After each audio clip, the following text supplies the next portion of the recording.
तिसऱ्या टप्प्यातील निवडणुकीसाठी प्रक्रिया आजपासून सुरू करण्यात आली आहे। बारामती, रायगड, कोल्हापूरसह 11 मतदारसंघांमधील मतदानाची अधिकृत सूचना जी आहे ती जारी करण्यात आली। आजपासून उमेदवारांना अर्ज दाखल करता येणार आहे। निवडणुकांच्या पार्श्वभूमीवर भाजपच्या दिल्लीतील नेत्यांनी राज्यात येत प्रचाराचा धडाका लावलाय। तर भाजप राष्ट्रीय अध्यक्ष जे.पी. नड्डा महाराष्ट्र दौऱ्यावर आहेत आणि गोंदियामध्ये आज जे.पी. नड्डा सभा घेणार आहेत। मुख्यमंत्री एकनाथ शिंदे आज नांदेड दौऱ्यावर आहेत। नांदेडच्या हदगाव इथं मुख्यमंत्र्यांची सभा होणार आहे आणि लोकसभेचे शिवसेनेचे उमेदवार बाबूराव कदम यांच्या प्रचारार्थ मुख्यमंत्री शिंदे यांची हदगाव इथं सभा होणार आहे। उद्धव ठाकरे पक्षफुटीनंतर पहिल्यांदाच पालघर जिल्ह्याच्या दौऱ्यावर आहेत। बोईसरच्या आंबटगोड मैदानात ठाकरेंच्या जाहीर सभेचं आयोजन करण्यात आलं आणि ठाकरे गटाच्या पालघरच्या लोकसभेच्या उमेदवार भारती कांबळी यांच्या प्रचारासाठी जाहीर सभेचं आयोजन करण्यात आलं। महाविकास आघाडीच्या वतीनं राज्यात एकत्रित 6 जाहीर सभा घेण्यात येणार आहे। उद्धव ठाकरे, नाना पटोले आणि शरद पवारांच्या उपस्थितीत सभा होणार असून शेतकरी आणि बेरोजगारीच्या मुद्द्यांवर सरकारला लक्ष केलं जाणार आहे।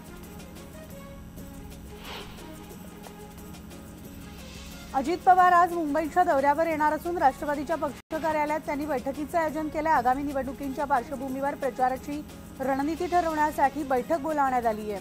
तर यावेळी बैठकीला पक्षाचे नेते उपस्थित राहणार आहेत।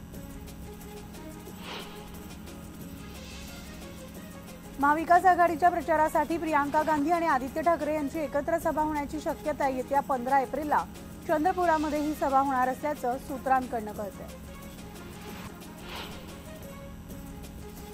बीड जिल्ह्यामध्ये महायुतीमध्ये अभूतपूर्व ऐक्य पाहायला मिळत आहे। पंकजा मुंडेंना विजयी करण्यासाठी धनंजय मुंडे मैदानात उतरले आहेत। पंकजाताईंना विजयी करणारच असं प्रतिपादन धनंजय मुंडेंनी केलंय।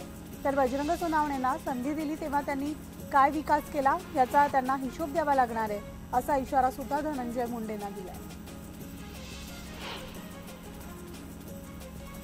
शरद पवारांची भेट घेतल्यानंतर भाजपचे नेते धैर्यशील मोहिते पाटील यांनी भाजपच्या सदस्यत्वाचा राजीनामा दिलाय।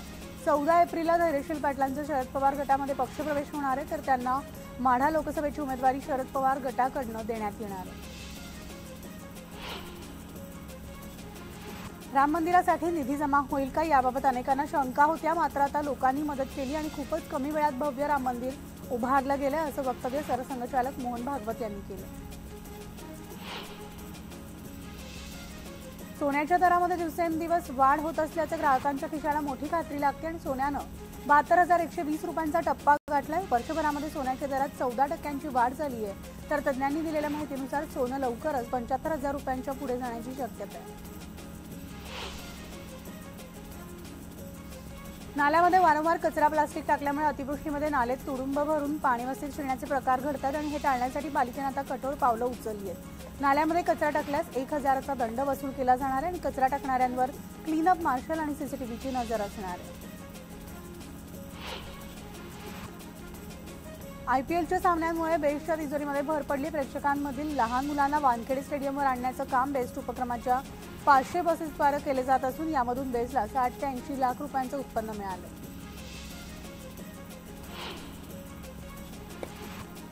राष्ट्रीय ग्राहक आयोगामधील सगळ्या सुनावण्या येत्या सोमवारपासून ऑनलाईन करण्याचा निर्णय जाहीर करण्यात आलाय। तर मुंबई ग्राहक पंचायतीनं गेल्या 1.5 वर्षांपासून केलेल्या या पाठपुराव्याला अखेर यश आलं। तर या निर्णयामुळे आता दिल्लीत न जाता तक्रारदार तसंच प्रतिवाद्यांना सुनावणीला हजर राहता येणार आहे।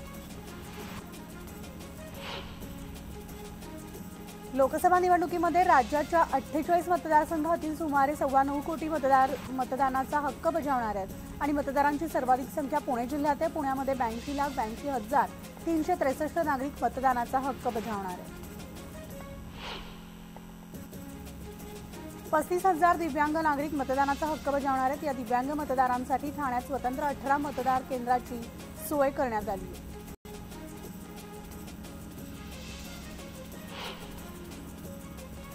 मुंबईमधील मिठी नदीमधील गाळ काढण्यासाठी तसंच अन्य कामांसाठी केलेल्या 1300 कोटींच्या कथित खर्चाची चौकशी करण्यासाठी एसआयटीची स्थापना करण्यात आली आहे। गृहमंत्री देवेंद्र फडणवीसांच्या आदेशानंतर गुन्हे शाखेनं 20 सदस्यीय विशेष एसआयटी स्थापन केली आहे।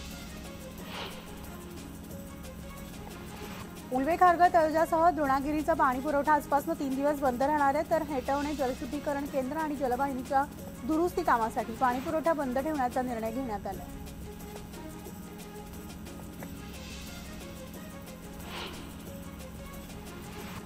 लग्नसराईच्या हंगामामुळे लालपरी हाऊसफुल झाली आहे। तिकीट सवलतीमुळे ज्येष्ठ आणि महिला प्रवाशांच्या संख्येत मोठी वाढ झाली आहे। तर बसगाड्या वाढवण्याची मागणी प्रवासी करतात।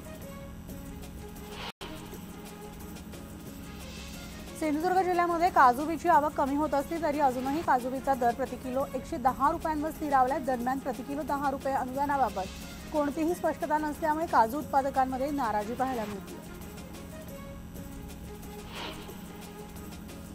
देशामधील बाजारामध्ये सोयाबीनची भाववाढ कायम आहे आणि बाजार समित्यांमध्ये सोयाबीनला प्रति क्विंटल सरासरी 4,400 ते 4,600 रुपयांचा भाव मिळतोय। देशातील सोयाबीन बाजारात चढ उतार दिसून येतील असा अंदाज सोयाबीन बाजारातील अभ्यासकांनी व्यक्त केला आहे।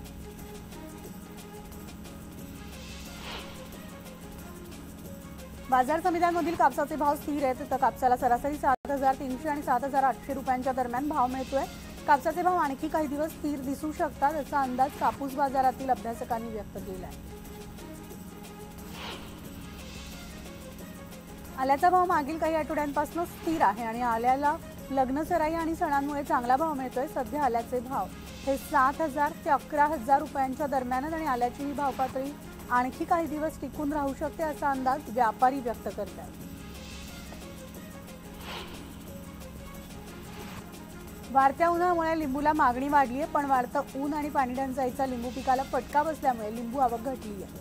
परिणामी लिंबूला गुणवत्तेप्रमाणे 6,000 ते 9,000 रुपये प्रति क्विंटलच्या दरम्यान भाव मिळतो। जळगावात विजांच्या कडकडाटासह मुसळधार पावसानं हजेरी लावली आहे। तब्बल 1 ते 1.5 तासापर्यंत शहरातील अनेक भागांमध्ये मुसळधार पावसानं धुमाकूळ घातला। त्यामुळे जळगावकरांना उकाड्यापासून काही प्रमाणात दिलासा मिळाला आहे। मात्र पिकांचं नुकसान होण्याच्या भीतीनं शेतकरी हवालदिल झाले आहेत। विदर्भामध्ये अवकाळी पावसासह गारपीट झालेली असून मराठवाड्याच्या 3 जिल्ह्यांनाही पावसानं तडाखा दिलाय। तर या अवकाळी पावसामुळे यवतमाळ, अकोला, अमरावती, बुलढाणा जिल्ह्यातील 50,000 हेक्टरवरील पिकांचं नुकसान झालंय।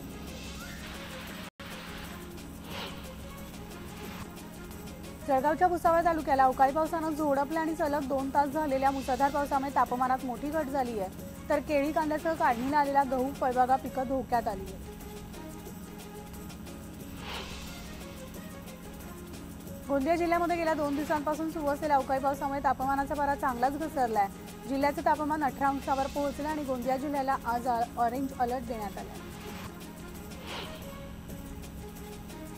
संभाजीनगर जिल्ह्यामध्ये झालेल्या पाणी टंचाईमुळे चारा टंचाई निर्माण होऊ नये म्हणून जिल्हाधिकाऱ्यांनी चाराबंदीचे आदेश दिलेले आहेत। संभाजीनगर जिल्ह्यातून चारा नेण्यास बंदी घालण्यात आली आहे। चारा 4 ते 5 महिने पुरेल इतकाच शिल्लक राहिल्यामुळे हा निर्णय घेण्यात आला। एकीकडे हंडाभर पाण्यासाठी नागरिकांना वणवण भटकंती करावी लागते आणि दुसरीकडे पैठण संभाजीनगर महामार्गावरील शहराला पाणी पुरवठा करणारी पाईपलाईन फुटली असल्यामुळे लाखो लिटर पाणी वाया जात आहे। त्याचाच परिणाम शहराच्या पाणी पुरवठ्यावर होणार आहे। यावल चोपडा रोडवर असलेल्या गुड नदीच्या पुलावर कारनं अचानक पेट घेतला। या कारमध्ये घरातील सामान जळून पूर्णपणे खाक झालंय।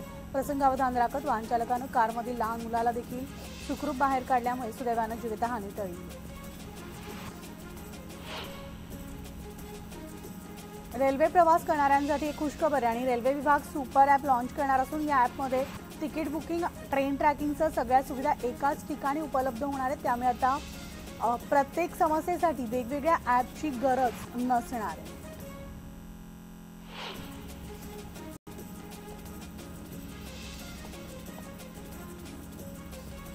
तर छत्रपती संभाजीनगरच्या सोयगाव तालुक्यामध्ये वादळी वाऱ्यासह अवकाळी पाऊस त्या ठिकाणी झाला होता। त्याचबरोबर परभणी जिल्ह्यामध्ये गेल्या 3 दिवसांपासून विजांच्या कडकडाटासह अवकाळी पाऊस झालाय। यावेळेस येळगाव येथील शेतकरी आणि सोनपेठ तालुक्यातील वृद्ध महिलेचा वीज पडून मृत्यू झालाय, तर 2 बैलही दगावलेत।